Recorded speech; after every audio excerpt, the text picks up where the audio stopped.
Welcome to the Asian Idols channel. I'm Cherry. Today, our video features the following exciting content. Zhang Han's drama flops right after premiere.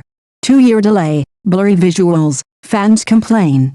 Anti-Japanese war dramas, from the classic glory of Bright Sword to the controversial Vortex of Where the Gunfire Ends. Anti-Japanese war dramas, once a shining gem on the screen, have captivated audiences with their profound historical depth and stirring patriotic sentiment, producing timeless classics like Bright Sword, which remains fondly revisited by countless viewers. However, in recent years, these dramas have increasingly veered into the realm of absurdity, with so-called god-tier dramas flooding screens, some even being officially pulled from broadcast. Take Anti-Japanese Hero as an example, a bizarre production where characters seem invincible, as if endowed with indestructible bodies. Another case is Forward to the Cannon Fire, starring Woo Killing, which is almost unwatchable.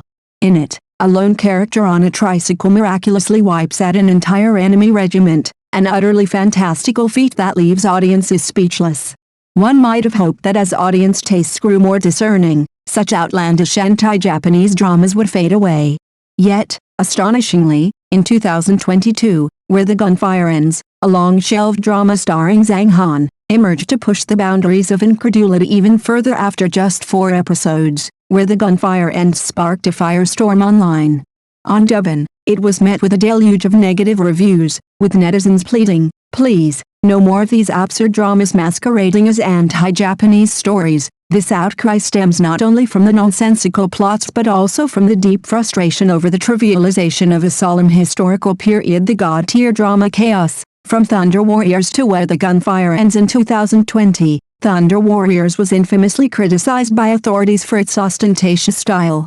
Characters sported glossy hair gel, polished leather shoes, lit cigars at will, and lived in villas, scenes that starkly clashed with the gritty reality of the war-torn era, reducing history to a farce. Audiences hoped that after such a lesson, future anti-Japanese dramas might not rival Bright Sword but would at least strive for similar authenticity. Yet, Where the Gunfire Ends proved to be a 2.0 version of Thunder Warriors, amplifying the same excesses to new heights. In Where the Gunfire Ends, the costume and set design are jarring. The male lead, Zhang Songling, dons a white shirt, brown suit, and trendy cap, while female characters wear delicate dresses, evoking a modern romantic drama rather than a wartime epic. The plot lacks any semblance of logic. Anticipated battle scenes are replaced by mindless assassinations and slow-motion sequences straight out of idol dramas. The romantic subplot between the leads dominates, filled with flirtatious banter, prompting viewers to label it a fraudulent drama. As one netizen quipped, "I thought I was watching a World War II epic, but it turned out to be a domineering CEO romance." Utterly disappointing. Zhang Han's transformation struggles. Trapped by the CEO persona, Zhang Han, the star of Where the Gunfire Ends, is central to the controversy. Known for his devilish grin and fish pond master nickname, Zhang has long been typecast as a domineering CEO.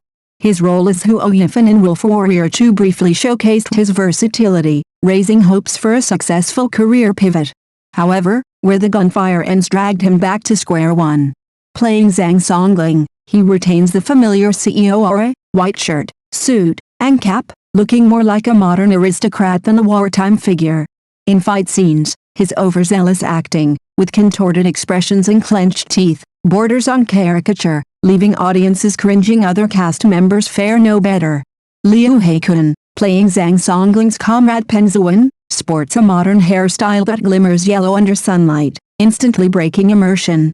Such careless details have fueled audience frustration, with calls for creators to stop half-hearted efforts and respect the audience. The future of anti-Japanese dramas, breaking free from the god-tier quagmire. Anti-Japanese dramas, as carriers of national memory, should be grounded in historical truth, conveying patriotism and human resilience.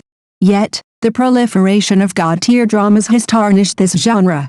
From Anti-Japanese Hero's surreal exaggerations to Thunder Warriors' ostentatious flair and Where the Gunfire Ends' idolized veneer, these works betray history and audience expectations. The root issue lies in a lack of creative sincerity, sacrificing historical gravity for market appeal and resorting to exaggerated tropes for clicks. To revive the genre, creators must return to authenticity. First, they should respect historical facts, capturing the era's hardships and heroism with nuance. Second, They must abandon the god-tier formula, prioritizing logical scripts and well-rounded characters. Finally, costumes and performances should align with the period to avoid aesthetic dissonance. Only then can anti-Japanese dramas shed their infamous label and reclaim their place as beloved classics. Conclusion: honoring history, aspiring for excellence. Anti-Japanese dramas carry the weighty mission of commemorating history and honoring martyrs. The success of Bright Sword proves the genre's potential, while failures like Why the Gunfire Ends serve as cautionary tales. Audiences crave not invincible superheroes but authentic stories of sacrifice and patriotism. Moving forward, creators must approach the genre with rigor and respect, crafting works that resonate deeply and restore the genre's former glory. Comments below. If this is your first time watching our channel, please hit the subscribe button to support us. Thank you.